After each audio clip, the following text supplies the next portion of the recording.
it's telecommunication, data sciences, biopharma, which I know we'll get to, because there's a big revolution in microgravity research as well. I think all of those things converging, I think, really defines this race. So it's less political, and it's more, we go to space to benefit Earth. It's more a matter of convergence of industries and technologies, which I think is super exciting.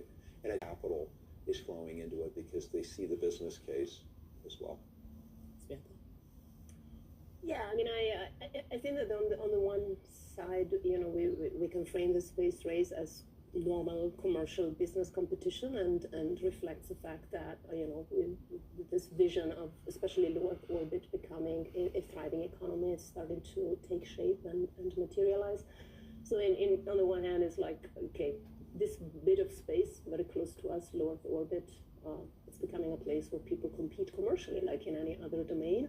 And the frontier goes a little bit further out towards the moon, further out in the solar system.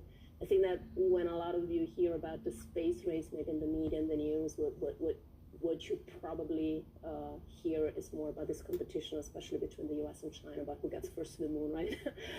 And that I think is still very much political and geopolitical. What is important for me to say as a message is like, it can be an opportunity. I mean, competition, also this type of competition has driven fast-paced progress.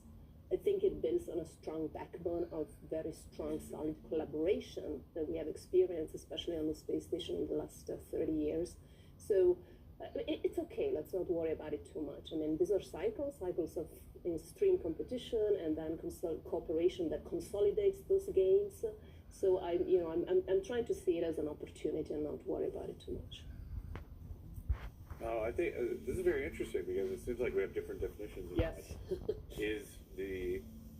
What is the space race? Who's racing? Who against who? I think it's very clear.